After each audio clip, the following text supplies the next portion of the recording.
And yeah, it's really a privilege to work with these guys. And obviously, if I talk about Ben a little bit more, he's been a leading figure in the creation of this environment, in the creation of this community. I feel really privileged to have come across we crossed paths 6 years ago when we started the meetup. So, and that relationship's grown since then. He is definitely a thought leader, particularly in digital, in social enterprise. He's always talking about social enterprise and B Corps and really helping social enterprise startups actually get their business off the ground. So he knows how to do this stuff. He coaches this stuff. That's his bread and butter. And he doesn't do it because he needs to make an income. I mean, yes, he does, but at the same time, he's doing it because he cares. And you'll never find someone, or it's very rare you'll find someone that will care more than Ben. I think he's very much community focused, and he puts a lot of time into others and their outcomes. So Ben, it's really a privilege, and I'm really privileged to be able to introduce you to the community today, and for you to share your wisdom on what you do, some of the coaching styles, some of the practices and frameworks that you use, and really drive some interesting, drive a bit of curiosity and ask some curious questions and challenge us a bit today to find out what may matter to us. So I'll hand over to Ben, and thanks again for sharing your wisdom. Might be getting carried away on the wisdom, but thanks a lot for the kind words and intro. And great to see you all. So looking forward to having a chat over the next little bit about solving problems that matter, and specifically social enterprise in a design thinking in a social enterprise sort of startup context. Tonight's also part of Spark Festival. If you haven't already checked out sparkfestival.co, check it out. Next couple of weeks are full of awesome events, and this is one on the program. So definitely go check it out. There's plenty of awesome things coming up. So I also just like to acknowledge that I'm on Gadigal country and pay my respects to elders past, present and emerging also. A very brief bit about me. I normally describe myself as a designer, innovation coach and founder. My whole focus has been around strategy, design, tech, consulting, and a big focus on designing and leading and delivering strategic change, which has been kind of my life for almost 3 decades now, surprisingly. So the way I spend my time is Dynamic 4. And then also I'm a founding board member of the Social Enterprise Council for New South Wales and ACT. So we're the peak body for social enterprise in this area. And I'll talk a little bit more about SECNA, which is the much shorter way of saying that, towards the end. And as Lucas mentioned, I'm in the final stages of launching my book, which is Solve Problems That Matter, all about designing, building and launching a social enterprise idea. But Dynamic 4, we're a social enterprise and B Corp, and our whole focus, everything we do is based around design and innovation for happier communities. And the main way I spend my time, it takes different shapes, but it's all about coaching leaders to solve problems that matter and helping them solve problems that matter in more empathic and innovative ways. And that's for the purpose of trying to help create the conditions for people and communities to be more empowered and inclusive and live in sustainable ways. So that's all about me, and I don't like talking about myself, so we're going to talk about you. If you've got a phone and you're not already on Zoom with it, hit that QR code. Otherwise, that's menti.com and then that code. Keen to find out who's in the room and what your relationship is, if any, with social enterprise, including what now? And with some luck, this will live update. Yes.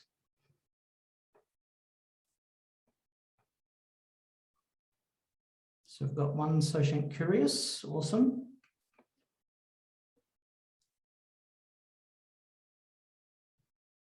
We've got a veteran.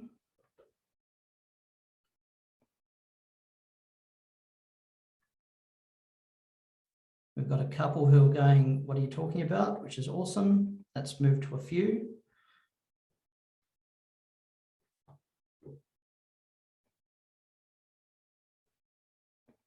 Oh, we've got a clear winner so far on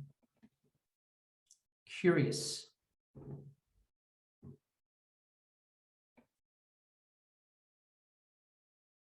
Awesome. So that gives me a bit of a sense of who's in the room and where you're at, and keep that open because there's another one coming up in a moment.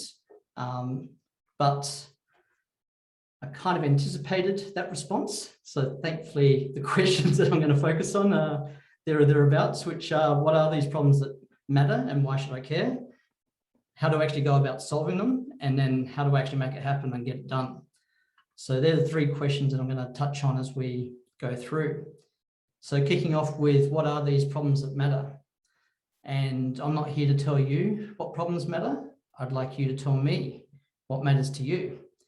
So what are the things that you really care about, and specifically phrasing it in the terms of what's that change you want to see in the world? That wouldn't it be awesome if this was how we all lived? So if you take a moment, hopefully still on that same Menti, and chuck in what's that change you want to see in the world. And remember what you wrote, because we're going to build on that shortly as well. No rubbish on the beach, good.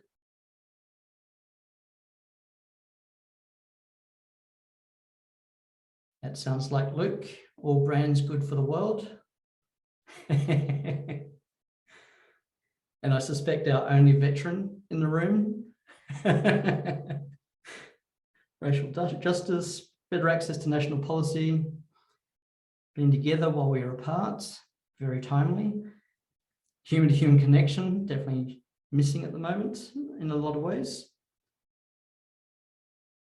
Equality and fairness. No more sexual abuse, especially with kids. Zero carbon emissions. Doing it for the kids. My son has a future that he can be engaged and can afford. A more fair world, more empathic officials. World peace, that's good. We're setting our sights slow. No wars anymore, awesome. Excellent. So it's interesting seeing, and as you, after you've written, sort of have a look at what's scrolling through, and you'll probably notice there's some common patterns and themes there. I'll give it another couple of seconds.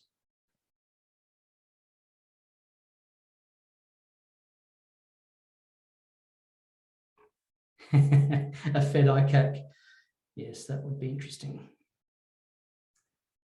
So hopefully you saw that a lot of those things map together pretty nicely with the UN Sustainable Development Goals. And so I'm sure most people have probably seen the SDGs over the last year or two. They've become very sort of popular and getting more and more mainstream. They've been around for a little while now. I think it was 2015, the current sets, and with a 2030 target date. So when you start looking at some of these themes and the goals, we've got some pretty significant systemic problems and challenges that we need to take on. And no one individual or organisation or government can do this. This is something that we all need to work on together. And there's plenty of things that we can do, no matter what our situation, to be aligning our efforts to help progress these SDGs. And there's organisations as well, like Catalyst 2030, which I'm proud to be a member of, which is a global organisation and collaboration, bringing together social entrepreneurs, social innovators, to then look at how do we collaborate globally at a organisation and being able to agitate for change with corporates and government leaders as well, and into the UN, to actually progress and achieve these goals. So if you're not already familiar with the SDGs, recommend checking them out.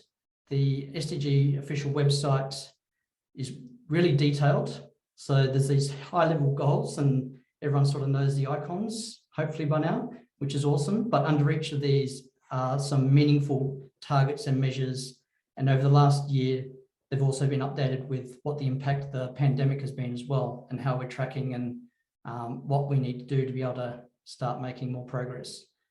Number 17 is all about partnership for the goals. It's all about collaboration. And that's a big focus that I like to work on and try and help spread the word and get more people interested in and actively working towards it, even if it's just in your personal life. There's plenty of things we can do as citizens to be able to progress these things.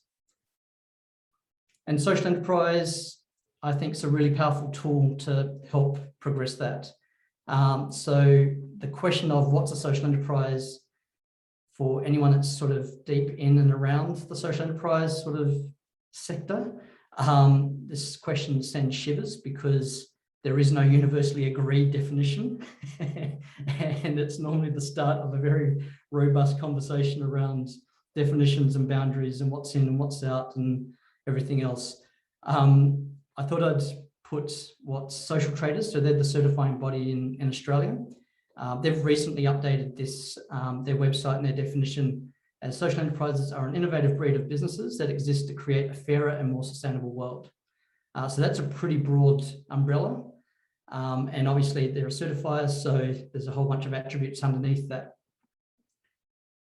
What I find more useful than thinking about it as an entity or a noun is focusing more on what the well-established and universally agreed principles of a social enterprise is, and thinking of it more as something that we do rather than something that we are, an entity. It's outside of certain peak body memberships and certification. That stuff isn't particularly productive. And if we focus more on a social enterprise idea, no matter what the legal entity, and in Australia there is no legal entity for it, the key thing is you have a clearly articulated social and/or environmental purpose. So it starts with that intent. You need to be able to demonstrate and have that meaningful intent. You'll also notice there that despite it not being the name, social enterprise is very much about the environment and climate action, not just social justice and equality. And then one of the key ways that social enterprise then delivers on that purpose is business, selling a product or service as a key source of revenue. And that's actually using market models as a way to deliver on that purpose is a key part of what a social enterprise idea is about. So I'll try and mostly use the term social enterprise idea, get away from the language of using it as a noun. I still find that really tricky, but that's kind of the focus. And it's really about having that clearly articulated purpose, and then a paying customer who is then going to buy your product or service, and then that's a virtuous loop. And even thinking beyond social enterprise, just business in general now, the whole expectation of what a business is and what it does is shifting, and has shifted pretty dramatically, especially in recent times. So especially if you're getting a new idea to market, if you're purpose-driven explicitly or a social enterprise, that's not even exclusive to that territory now. It's if you're launching a new product or service or a new business idea, operating ethically and sustainably is now pretty much a ticket to the game. If you're not doing those things, it's very hard to attract people, customers who want to buy your stuff, talented people who will come and work with you because they want meaning, fulfillment from their work and life, because they're the one and the same. Investors increasingly don't want to put money into things that are hurting people, exploiting people and polluting the planet. That's just bad risk. So just taking a operational, financial, reputational risk perspective, you'll see over the last 18 months or so, a massive shift in access to capital and where capital is going by investors. The biggest asset manager in the world, BlackRock, has been increasingly saying for the last several years, if you're not doing the right things by the people and the planet, you don't get our money anymore. And everybody wants to be in BlackRock's portfolio because they have a lot of cash. So Larry Fink, the chair and CEO, said January last year, he signaled this is going to be the biggest asset movement and access to capital movement. And then January this year, he went, and it's happening even faster than they predicted. COVID has actually accelerated these macro trends, not slowed it down. And so we've got this massive opportunity, no matter how you look at it, to actually use business as a a powerful good and to create a positive impact. So we often talk about triple bottom line, which is obviously everyone knows about measuring business success in terms of profit. That's kind of traditional business, but triple bottom line then also equally measures success in terms of outcomes for people and the planet. And so it's bringing those three things together, which actually the combination of those things is a sustainable business. Just having the financial sustainability sorted, if you're polluting the planet and exploiting people, no longer a sustainable business model, and it's definitely not risk-free. So triple bottom line is becoming the way to think about things. So theory of change is a term that's not used so much in traditional business. It's starting to be a little bit more, but it's really a way to then have some logic that hangs together of going, so you know that change you said you want to see in the world, that vision state. So that's one end of it, normally to the far right side. And then we'll do these things to achieve that. Working out what it looks like to actually achieve the change that you're after. We often express as a theory of change, and one of the ways of articulating that is a logic model. And what quite often happens when doing this is people will go, I really care about this thing, and so I'm going to create this solution, and then there's no apparent link between what that idea is and how that creates positive social environmental impact that they're looking to create. And that's where I think you should be a little bit more explicit here in step 2, and then a miracle occurs. And it's then a miracle occurs in that middle part. That's the part that we're going to start having a think about. How do we actually design and build and launch solutions that is the miracle, but how do we find out what the miracle needs to be? So as a bit of an example, and we're going to build on what you put as your that change that you want to see.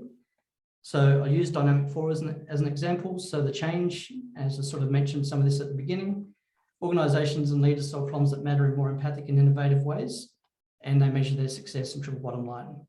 And even that's not an end in itself.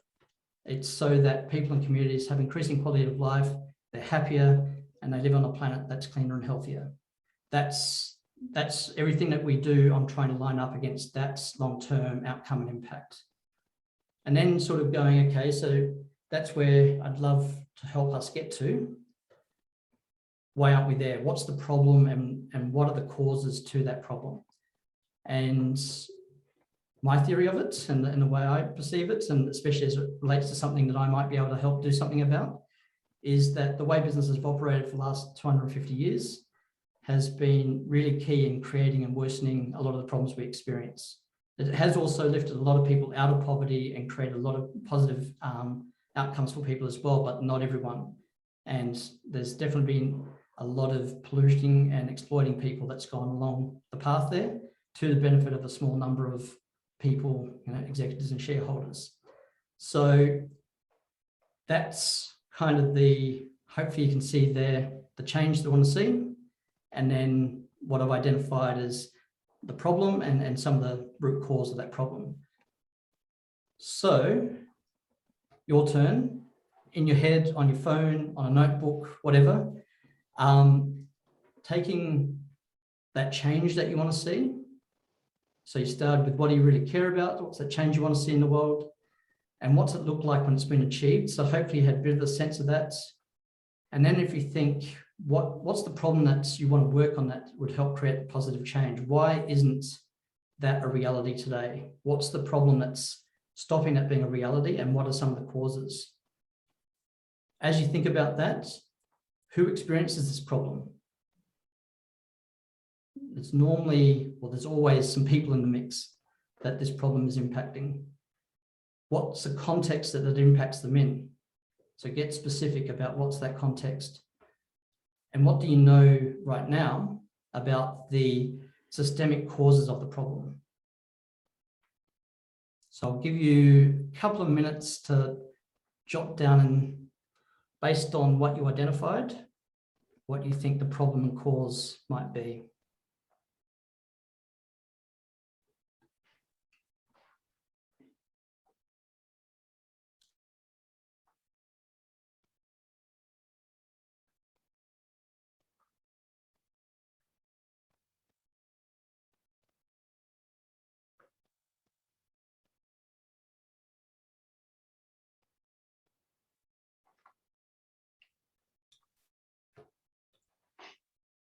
And depending on what you're looking at, some of it might be pretty obvious. It might be something that you have lived experience of. But when you're looking at the problem, have a think about, are you going deep enough? Is the thing that you've started identifying in your head the actual problem, or is it a symptom?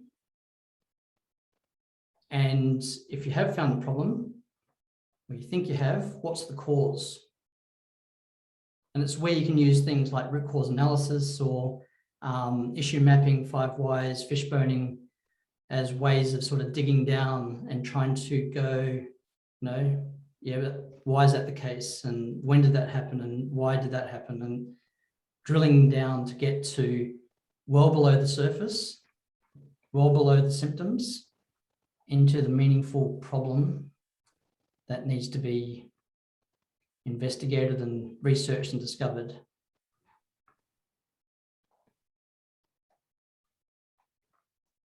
So a key thing that we talk about here as well is zooming out to see the system. So it's easy, hopefully it was relatively easy to come to, I want this change, this awesome thing to be reality. The problem that we've got is this and this, and you got down to some level of what the problem is and maybe some ideas around what the root cause of that problem is. If you then zoom out on what that problem is to see what's the context it lives in, what's the system that it lives in. And we live and work and play in adaptive, complex systems.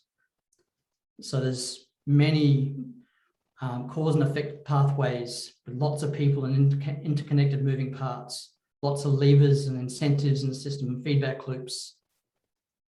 So when you're doing this kind of thing, it's important to identify what you think the problem is, the cause, but then also map the system and understand the systemic levers and conditions that are at play.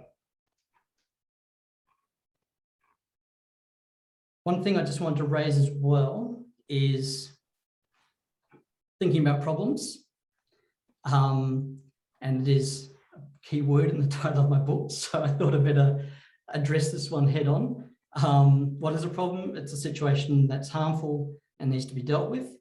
A lot of the types of problems that we are talking about won't actually be solved, not by one person and not in a short period of time. So taking a look at, with those problems does come opportunity, and there's some mindset and reframing that plays in there. But a lot of these types of problems that we focus on with social enterprise ideas is to progress them and make them better, not necessarily that they're going to disappear.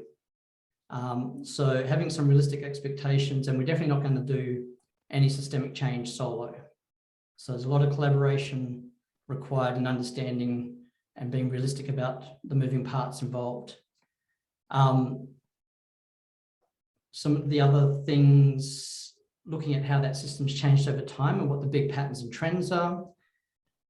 One thing to always be mindful of is what might be some unintended consequences. So you pull a lever in one part of your system and someone else is pulling another thread over another part of the system. And then invariably, with any systems change, there are some people that it doesn't work out well for. So we at least need to be mindful of those and be designing with those in mind. We can't be paralyzed by fear and do nothing, but we do need to be mindful about all of these. And a key thing, especially once we've mapped a system, is it's going to be full of assumptions. You know, sitting at our desk, even having conversations, researching stuff, mapping it out, what we think the system looks like, it's just riddled with assumptions. And some of those assumptions, when we go test them, are going to be shown to be really dumb. And if we had to start layering solutions on top of those faulty assumptions, the whole thing would have fallen down. So one of the things that I'm always sort of on repeat is, what do you feel your riskiest assumption is right now? And what are you going to do to go and test it? So that's just a constant loop. And what a risky assumption looks like at different stages of this journey will evolve. So when you're first exploring the idea of what is this problem? What are some of the causes? What system? You're going to have a different set of assumptions to when you're now understanding a person's lived experience within it. And then when you start exploring solution ideas, you'll have a different set of assumptions. So the assumption's always there, but how do we test them? And one point that I really want to emphasize, because sadly I do hear this language, is please never see people as a problem to solve. So it's a surprisingly common language in this space. So that deficit thinking is really harmful to the people involved, and that doesn't actually get to the real problem or its causes. We need to bring empathy and understanding of the systems when working in this space. So to sort of fill out briefly that we've got that vision, that change we want to see, we've done some identification on the problem and its causes. And then in the case of dynamic 4, and then a miracle occurs, middle part. The simplified version, there's a much bigger version, is that if business leaders solve problems that matter in more empathic and innovative ways, and they measure success not just in profit, but people and planet as well, then that will actually result in people having better quality of life, the planet being healthier. So spend a lot of time on what are these problems, but if we don't have clarity on what the problems are that we even first start exploring and what our relationship with it is, then we tend to get lost pretty quick, or we just jump straight into solution mode on something where we're nowhere near ready for solution thinking yet. So being clear on our own purpose and our relationship with this problem that we're exploring, once we've got that clarity of purpose, everything else is a lot easier. And at least how we articulate that purpose is something that's likely to evolve over time. But hopefully you can at least think about, what is this problem and why do I care? What's my relationship to it? What's my purpose to doing something about it? So moving on into how do we actually solve problems that matter? The first thing is, I want you to be happy. And that's not just because I like you. It's also because when we're happy and our mindset and mood are positive, we're smarter, more motivated, and more successful. Sean Akel says, happiness is a center and success revolves around it. So it's flipping the formula that most of us are conditioned to believe, if not all of us, that if we just achieve this next thing, then I'll be happy. If I just do this one thing better, then I'll be happy. And so Sean Akel talks about we're constantly pushing happiness over the cognitive horizon. We're constantly moving the goalposts and then chasing happiness, whereas we need to start with happiness and then success follows. And to quantify that from his happiness research, where they tested in a whole range of professions and areas of life, including surgeons, when people are happy, they're 30% plus more effective and productive. So when they're in a positive headspace, they're a third better. So if you're going for a surgery, try and find a happy one, because they're going to be 30% better at their job. The good thing about this is it's not just this fleeting thing or mood of happiness. Sean Akel talks about it as a work ethic, that we create our own happiness. And one of the things I love about his work is he's really practical in the whole bunch of happiness habits that we can all build that are all pretty simple to actually be able to help create our own happiness, which plays pretty heavily into growth mindset. And Professor Carol Dweck's awesome work and her book Mindset and all her research, which is awesome. And if you haven't seen it, it's a TED talk from early 2010s called The Power of Yet. Definitely worth a watch. Where just that mindset shift of putting yet on the end of it, so I can't do it yet, is a significant 3-letter word and a demonstration of a complete different mindset and approach to things. So mindset is just our belief or attitude that influences heavily how we think, feel, and behave. The growth mindset is very much focused on when things go wrong, there's a failure, it's actually an opportunity to grow. Challenges I actually seek because I grow from them. Feedback is awesome because then I can learn and do things better. And I like to try new things. Whereas when we're in a fixed mindset, we're kind of the opposite of that. And a lot of it's around the belief that our qualities are fixed. You know, you're either good at it or you're not. You're kind of born with it. You can't take it much further than that. But all the neuro research actually shows that that's not reality. Neuroplasticity has shown us over the last decade or so just the power of how much the brain changes constantly, and neurogenesis on top of that is another amazing area of research. But that fixed mindset, in reality, we all experience it, and different things will trigger us into a fixed mindset about certain things. So one of the key things is then being able to build up that self-awareness, that metacognition, thinking about thinking, how observing and understanding how we think about things, and then what are some of the things and triggers that will cause us to flip into this fixed mindset. By being able to build more self-awareness, we'll then start giving ourselves a bit of a buffer to be able to go, this trigger happened, or I anticipated this trigger was going to happen, and now I was able to take action so I don't end up in this negative space. And things like, simple things like breathing, but not from the upper half of your lungs or the top third of your lungs, actually full diaphragmatic breathing completely changes your brain chemistry. Basic mindfulness and meditation completely changes and starts building up some space to be able to respond rather than being in this fight or flight or freeze mode of constant reaction. So there's really practical, simple things that we can do. If you have a look at the greater good in action, which is out of Berkeley University, so it's GGIA. If you Google that, they have a website, and the Greater Good Science Centre as well.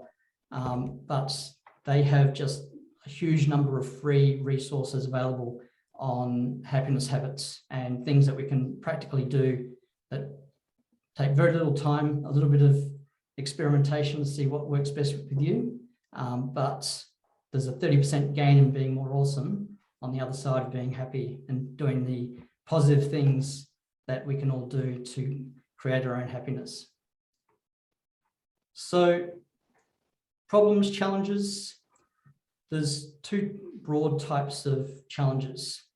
There's technical challenges and there's adaptive challenges.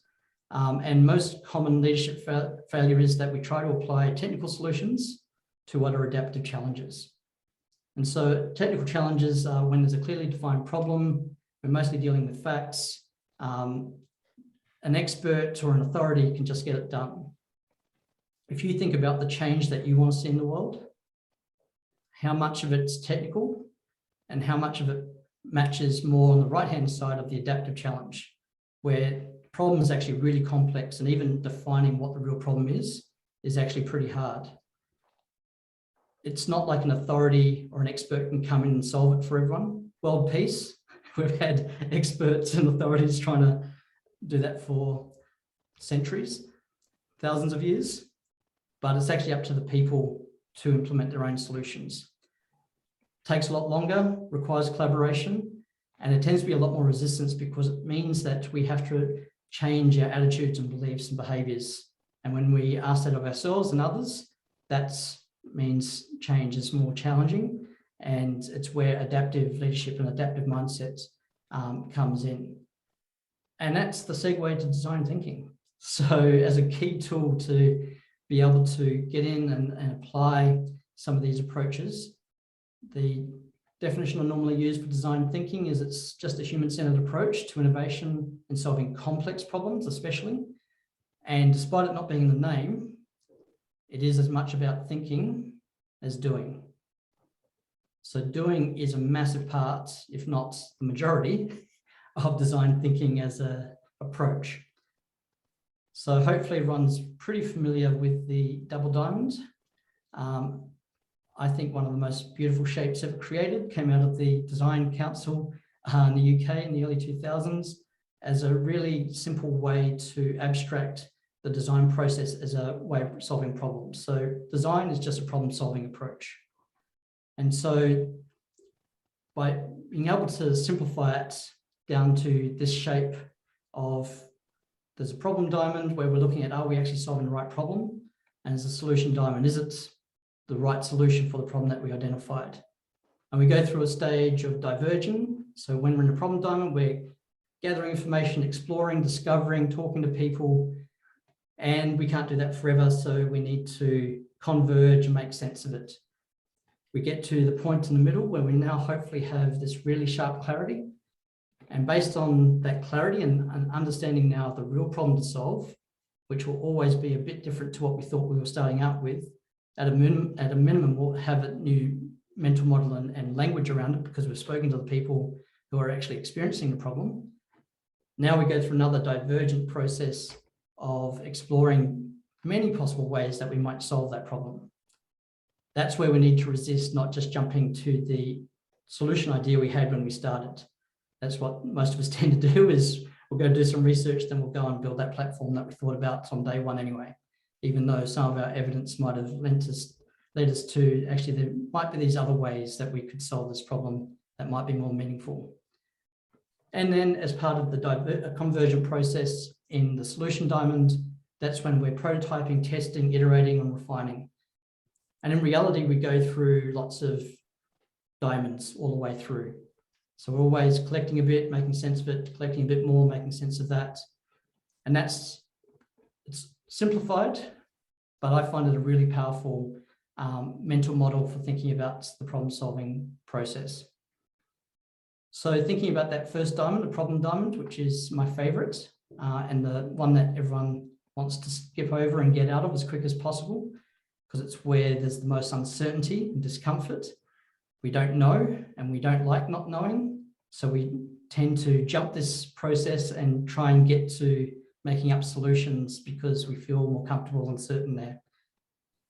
But for me, the problem diamond is all about understanding the people, the problems that those people are experiencing, and the context that they're experiencing them in.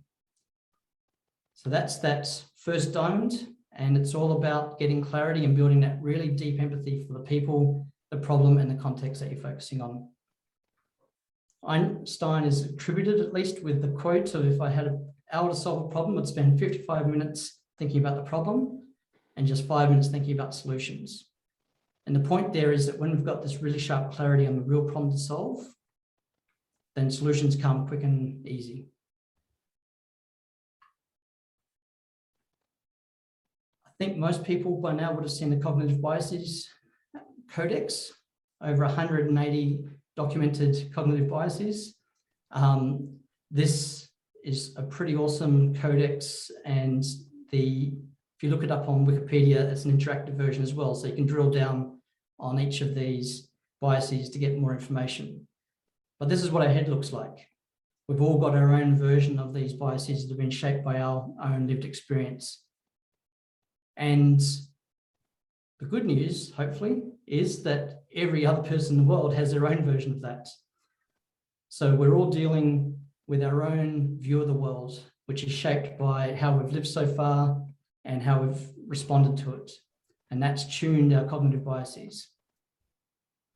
So when we start thinking about our ideas, even if we've got the lived experience of it, if we're just thinking about what's in our head, at best we're a market of one, not a good sized market.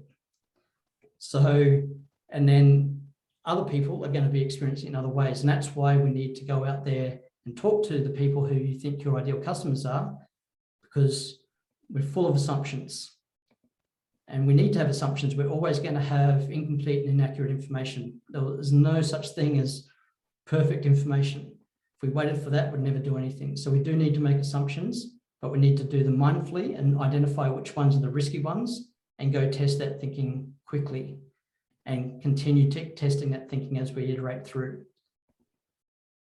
So this whole process is really about dealing with complexity, with the people. And when we're dealing with people, we need empathy. We need to build up that really deep understanding of how people think, feel, behave, what motivates them, how they make decisions, what's important to them. These are things that we really need to build a deep, meaningful understanding of. And there's three types of empathy. There's the cognitive, emotional, and compassionate. And the neuroscience actually shows that these three different types of empathy activate different parts of the brain. So they actually hit different brain centers, but then they layer on top and work together as well. So the cognitive empathy is that seeing things from other people's perspective, which is often the word or the phrase that people will use when I ask them, what does empathy mean to you? Most would say something along the lines of being in someone else's shoes, by which I know they mean seeing things through someone else's eyes and taking their perspective. If you're just in someone else's shoes, you've just stolen someone's shoes, and that's not much good to you. But at least it's an attempt at language of going of doing some perspective taking. I'm seeing things from a different view, which is awesome and a critical part. That's where we'll start building up understanding of people's mental models and the language they use. But without the emotional empathy laid on top, it's also where mass manipulation and sociopaths live. So even sociopaths can develop cognitive empathy. They can understand your mental models, your language, and use that to manipulate you. If you don't have the emotional empathy, then that's a risk. The emotional empathy is then going that much further, where I now feel with you. And so it's an emotional connection beyond just the intellectual cognitive function of it. And then the compassionate level of empathy is, I've done the other two, and now I'm moved to do something about it. I can see you need help. There's a situation where I can help, and I now need to take action. So when we're talking about social enterprise and social impact space, this is the area of empathy that we need, where we're actually moved to take action. And we've all got it. It'll be about different things, but we've all got some level of that compassion, well, most of us, unless we're a psychopath. And it's a muscle, though. It's something that we build over time. And a lot of that starts with self-awareness. It's very hard to build empathy from a place of not being self-aware and not being in a positive mindset. When we're closed down and defensive, it's very hard to be open and building empathy with others. So as part of building empathy, we often talk about doing customer research and customer interviews. One of the key things when we're doing this is to talk to the right people. If in the case of looking at a business model and exploring a problem, if you're not talking to the people who actually experience the problem and those that you think are one of your ideal paying customers, you're talking to the wrong people. You need to be talking to the people who you want to work with and help. And it's amazing how many social enterprise founders I've worked with, and founders of commercial startups as well, who might be several years in and have never spent time with their target customer. And then they want to have them pay and use their services. And then they wonder why their product's never adopted. But especially in the social impact context, we really need to be building meaningful empathy with the right people. And off the back of that, we have a much better chance of designing and building solutions that people will actually want to use and pay for and solve a meaningful problem. I'm going to skip through this in the sense of time, but that's part of that opening out divergent process as part of the problem diamond. We can't do that forever. We've got to make sense of what we've heard. So, some basic things like debriefing after each interview, making notes of keywords. Some of this is down to that cognitive empathy of what's the language they use, because language does shape our worlds. So specific words and phrases, making note of those and being able to understand the context of when they're used, what they mean to the person saying them. A key thing is to look for patterns. It can be really easy to go, well, I heard this one thing, so I'm going to chase this one data point, which often tends to be a reinforcement of our cognitive bias. And so we're kind of chasing the thing that we heard that we liked. But even if we're just chasing single data points, that's not a good place to live. We need to be looking for themes and patterns. Through that synthesis of all the things that you've heard and making sense of it, it's then being able to find what those key themes are, but getting down to some real insights, and off the back of that, some opportunities. And then having a fresh, meaningful level of what the real problem to solve is, the problem that really matters. And that's the point that I mentioned before at the midpoint between the two diamonds of really sharp clarity. It's now clarity that's built on meaningful insight and evidence and empathy. If you haven't spoken to at least 10 of your target customers, you shouldn't be moving past this point. Let's say you have, awesome. And you've learned some awesome stuff and you've really refined your understanding of what that problem is to solve. You feel you've got some sharp clarity on that now. Now that time to go and explore that divergent process of understanding what are the different ways that we might solve for it, the solution and the business model. So this is all about getting clarity on what your solution concept actually is before you start building and launching it. What actually is this thing? How does it work? How does it hang together? What's the end-to-end experience look like and feel like? And then prototype and test and iterate. And so the early prototypes are conversations. They're sketches. They're a long time before any built product that you might take live. And you want to be able to iterate as quick as possible based on what you're learning. I love the phrase, prototype like you're right, test like you're wrong. So we can't just leave it all up in the air and go, customers, you tell me what you want. You've got to take a position and you've got to be able to articulate that in a way that you can test it, applying the scientific method. So you have to have something that you can take to people and go, my understanding is, and test that thinking. So prototype like you're right, you've got to take a position, but test like you're wrong. Scientific method is not, I want to go validate my hypothesis. It is, I will test my hypothesis. I'll have a testable hypothesis that other people can test using predefined methods and see if they get the same results.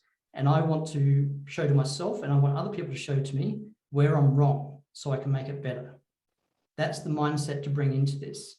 Unfortunately, it's become common language in the startup world over the last couple of years more that we seek to have a validated idea. It's semantic, but I think it's dangerous. If we go into this process seeking to have validation, we will find validation. Again, that confirmation bias is right there, ever present and really powerful. So if we're seeking to get validated, we'll find the data and the evidence that shows where we're right, and we'll be extremely optimistic, because you can't be a startup founder or social enterprise founder without being irrationally optimistic. It's a key trait required. Then we'll find all the evidence that we want to go, yep, my idea is awesome. My mum told me so. I'm building it. I'm going to invest 100K and the rest of my life on it. Don't do that. Prototype like you're right, but test like you're wrong. So the key question is then, how do I actually know when it is the right solution? And that's where the other iconic image from design of 3 lenses. So that view of what's desirable, what's viable, and what's feasible. And applying a design thinking, human-centered design approach, we always start with the people, which always means we start with desirable. What do people actually want? What motivates them? What do they find appealing? What do they actually think about the solution idea when it's an idea, not a built product or solution? Does it actually create meaningful value? Are we actually solving a problem that really matters? So we need to test that thinking, but we also then need to have the viable lens. So can we actually afford to do it? Do the numbers stack up? How much will people pay? How much can I expect to have coming in? Can I actually have more money coming in than is going to be going out? If you can't make that equation work on a spreadsheet, it will never happen in real life. So you at least need to have a financial model on paper as a prototype where you can find a way to break even in a reasonable period of time.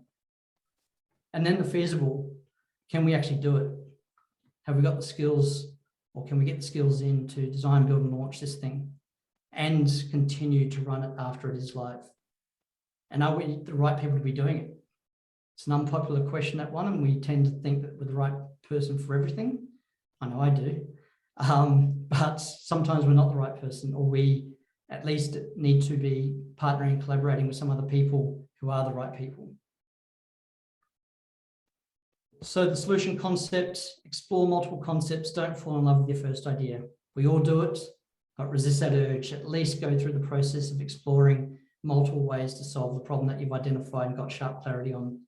Start with how it actually works, do that human-centered design, think about the end-to-end experience before getting into the tech.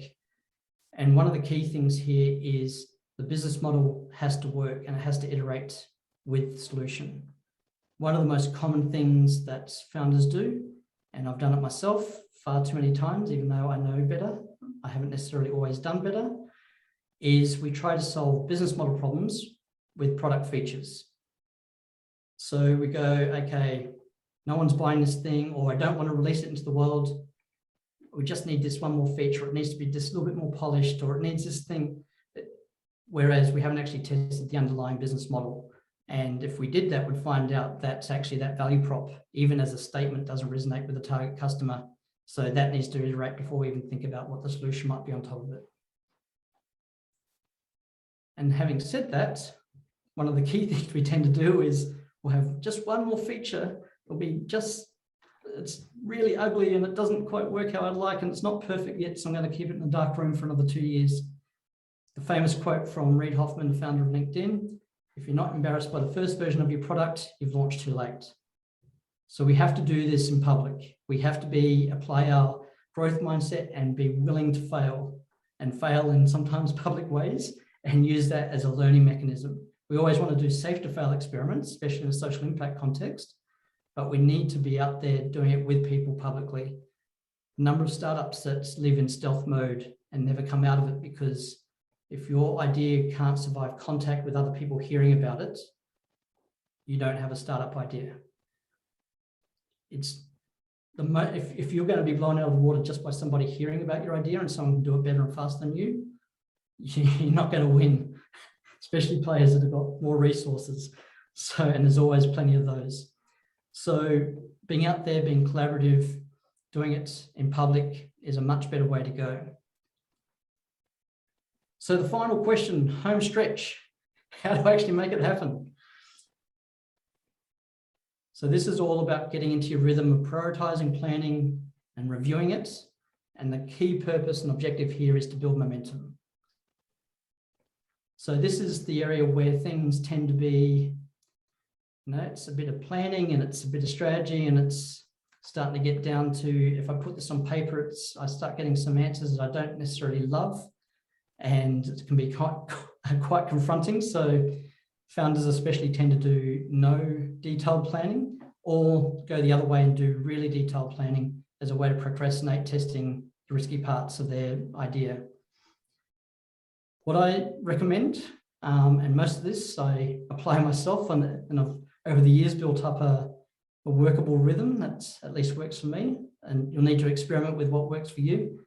But it all starts with being really clear on your driving why. What's your purpose? That needs to be compelling, and it needs to be deep, because that'll be the thing that keeps you going when you hit barrier after barrier after barrier. If you don't have a clear driving purpose and why, and it's not just something that's on a post-it note on a photo somewhere, it needs to be embedded in everything you do and your value system alongside it. That needs to be meaningful, otherwise you'll give up pretty early.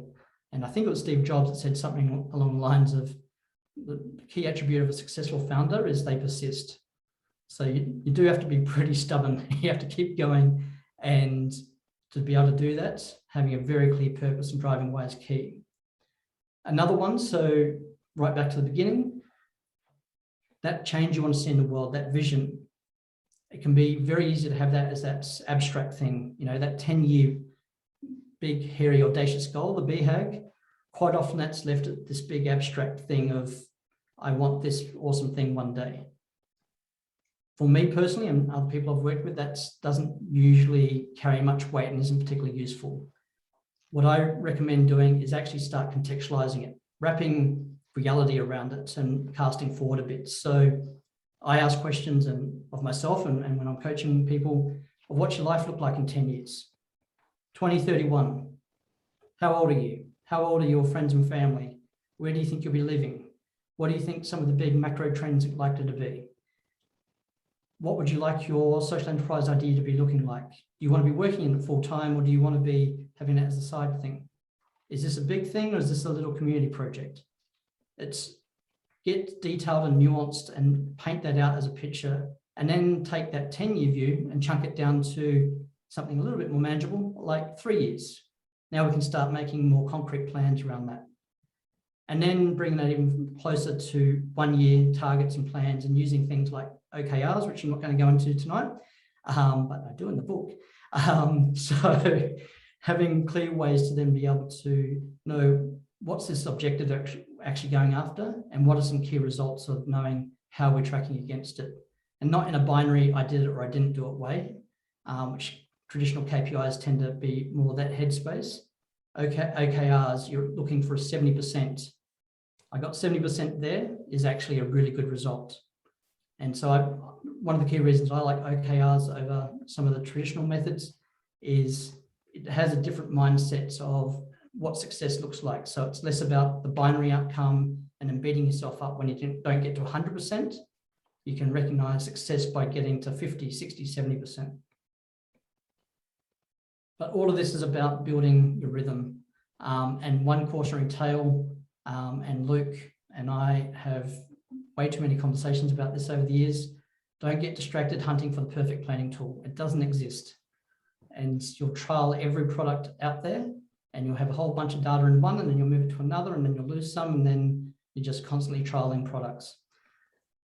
Perfect tool's not there. Focus on the content and the headspace and your personal rhythm, and experiment with your personal rhythm to make it happen.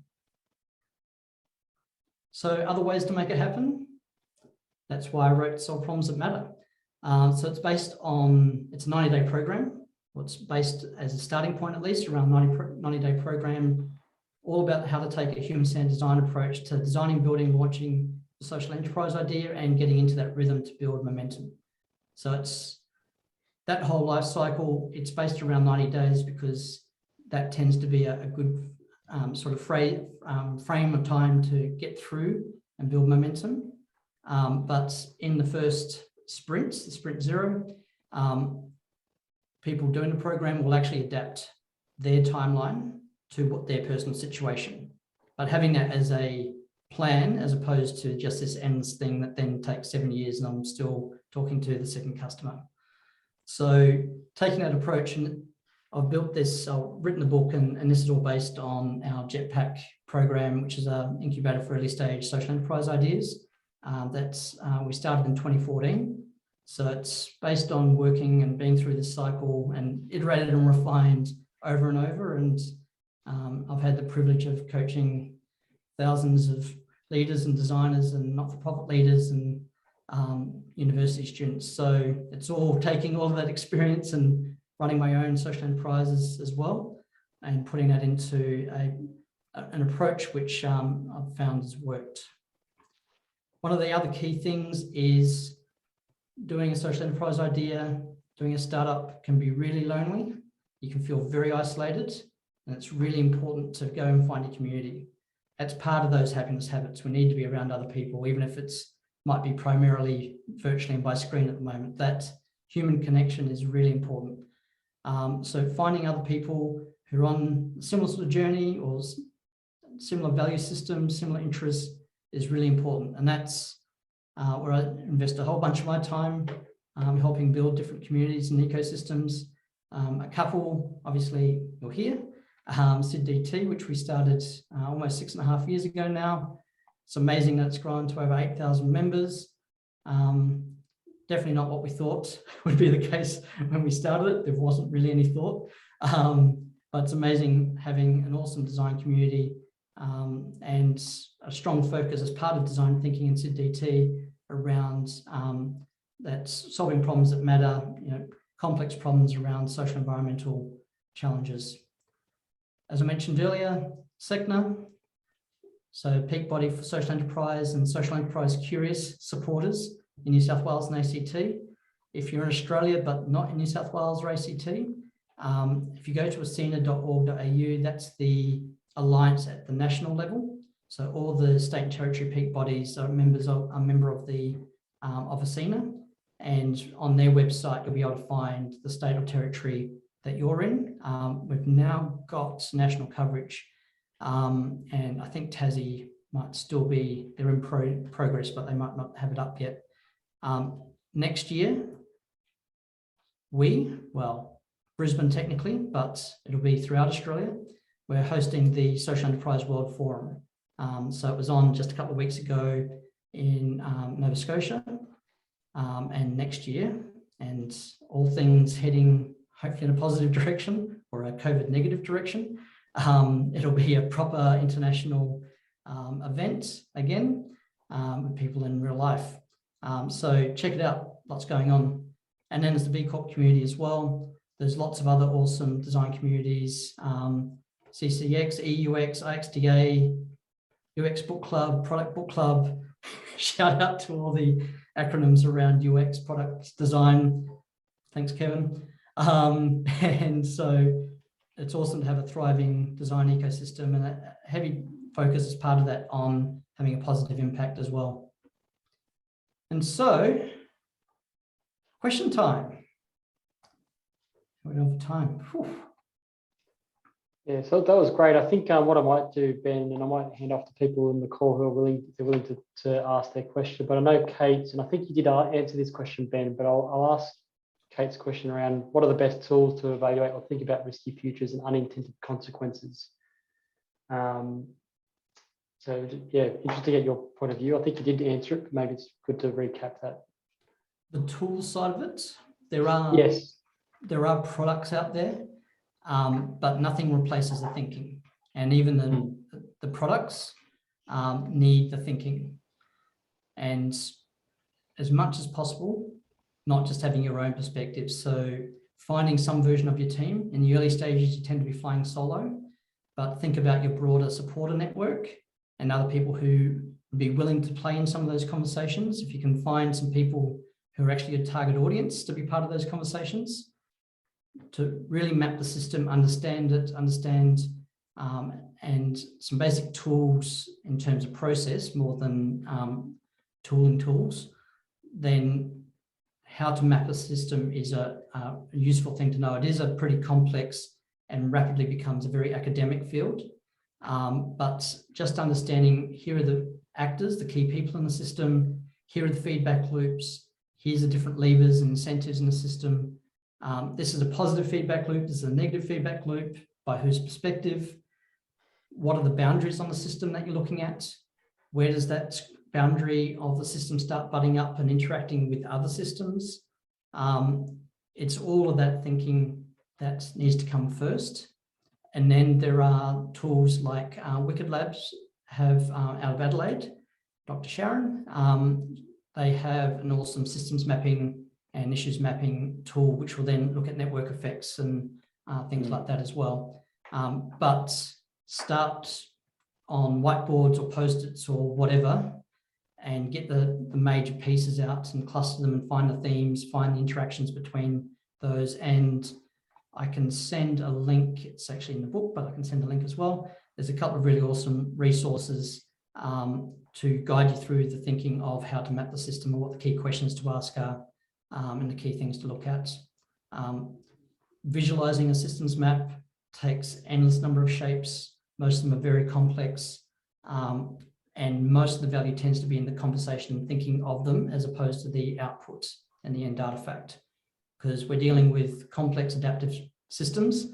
And so by the time you got through that process of doing the research, visualizing it, something's changed or there's some better information. So the end output, like most design artifacts, is nowhere near as valuable normally than the process is normally, and that collaboration that happens during that is normally where 80–90% of the value is. Maybe that's probably sometimes why big organizations struggle, because they'll see the insight and it'll take so many people so much time to convince people that we need to move in that direction. And we tend to have a lot of design theatre where we like to produce beautifully designed artifacts to go on the wall and never actually be used and guide decisions. Yeah, I think sometimes Lean UX is one of my preferred ways of operating. Yeah, there can't be a sticky note. That's a good tool for you. The good old sticky note. There's a lot of conversation that revolved around this question. So I think Jack Mack asked the question about how do you change the mindset from a fixed mindset to a growth mindset. And maybe there might be a few other opinions out there as well that people want to share. But it'd be interesting to get your thoughts on that, Ben. So a lot of it's around self-awareness, that metacognition. Even for some people, depends where you're at in that journey. For some people, it might be the knowledge of the science of neuroplasticity that our brain isn't fixed. It is proven, as much as science proves, it's demonstrated through research that our brain is completely plastic. Just the idea of when we think about something the same way, we carve out pathways in terms of neurons and connections, and we can carve out these pathways in the brain. So by consciously changing and thinking about things differently, we're carving out new pathways. And if we build that up over time, it becomes a habit, and that starts changing our mindset. One of the key things on mindset, sometimes it gets talked about as almost a personality type. You're a fixed person or you're a growth person. Most of that, I mean, the whole premise of the book is nothing's fixed. So we might demonstrate some of those behaviors and mindsets more dominantly if growth or fixed. But in reality, even if we predominantly operate in a growth mindset, there'll be things that trigger us into some fixed mindset behaviors, which tend to be more on the destructive side, where we get defensive or we lash out or we don't want to take any chances, we just give up. So a lot of it starts with the self-awareness, which things like the happiness habits, starting to build up some space to be able to understand what's happening in the world and how we interact with it, and turn off autopilot and make some active decisions around that is some of the key ways to start process, at least. But yeah, curious to hear other people's thoughts and experiences as well. It's interesting how there's a lot of talk about actually changing the perspective. It's about getting out of your own perspective, which is what design's about, getting the perspective of somebody else and seeing it from their eyes, feeling it, and then acting on that. It's interesting how there's overlaps and convergence around that. But yes, I think we need to hear from other people in the group. There was a lot of chat about this in the chat when this question came up. I'll catch up in the chat now. Yeah. Does anyone have anything to share on that they want to share with the group?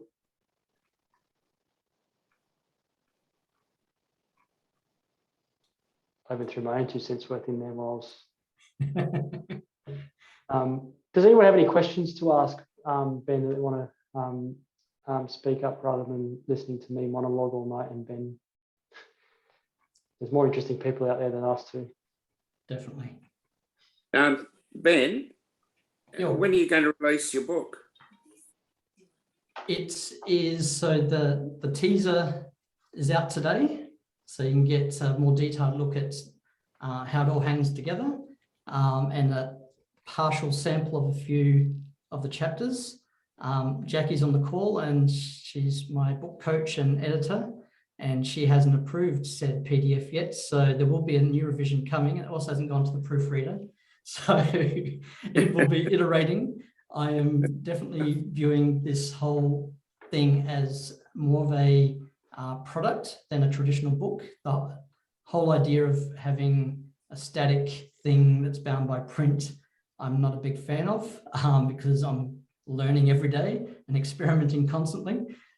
So I've, as a way of dealing with that, I've given myself a couple of outs. One is that the digital versions, the ebook and the PDF, will have multiple revisions, and when you buy the book, you'll get those for free with the new revisions. And then also linking back to dynamic4.com/SPTM for solve problems that matter. That's where there'll also be a whole bunch of other resources and downloadable worksheets. So it's very much a workbook. It's not a theory textbook, which the sample chapters are pretty text heavy, but less representative than the rest of the book. Most of it's learning through doing, but I needed to have a pretty chunky sort of sprint 0 with some foundational concepts and a lightish touch and some theory, because that's the basis and the foundation that we then build on throughout the book. So had to cover some of that stuff. Couldn't get away without it. Otherwise, you wouldn't know what we're talking about as we progressed into actually applying it on your idea. Interesting on that. You've just done a whole heap of disclaimers, so it sounds like there's a bit of embarrassment about what's going out. So you've probably released at the right time then for your I'll first always iteration. be embarrassed. There'll always be things in there where I go, oh, that's either said really dumb or, yeah, no, there's way better evidence or research out now, and that's just, that should be using this method now. It's way more effective. So yes, it will always be embarrassing because it's a snapshot in time and the world moves Yeah, I on. like your concept, but so when's this teaser available? It's available now. I will, I haven't got your email, I don't think, James. Flick me a message and I'll send you the PDF, but it will be on the website early next week. So you'll be able to download it from the website early next week. But if anyone wants it, you probably don't want to put your email address in the chat. You can send me an email at ben@dynamic4.com and then I'll send you the teaser. Yeah, I think a lot of people are going to want to look at the teaser, and I think it's a wonderful idea to have something that can be constantly updated. Have you considered the thought of having perhaps a password protected area on a website that people can go to? And it won't be password protected, it'll be freely available. So and I just found my bit.ly, so there you go. And you'll notice that even when I created the bit.ly, I preempted the fact that it wouldn't be the last teaser. So it's called teaser 1, because there will be a teaser 2 and beyond. So that'll save you sending me an email. I should have harvested your email addresses really, but flick me a message if you are keen. Yeah, I've been involved with other people publishing things that need constant updating. It does take time.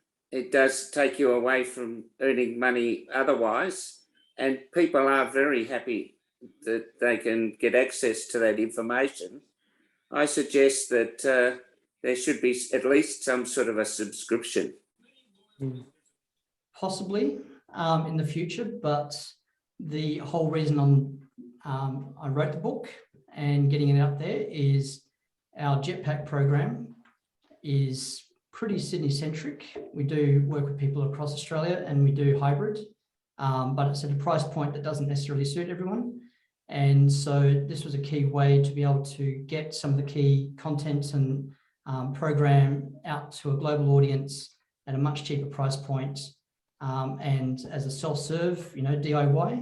And then if people want some help, then there's always the coaching option. And then they might also want to do jetpack. And one of the things I'll be testing in the soon, I won't put a time on that, is the video version of the program. So a few people asked me if I was going to do an audio book.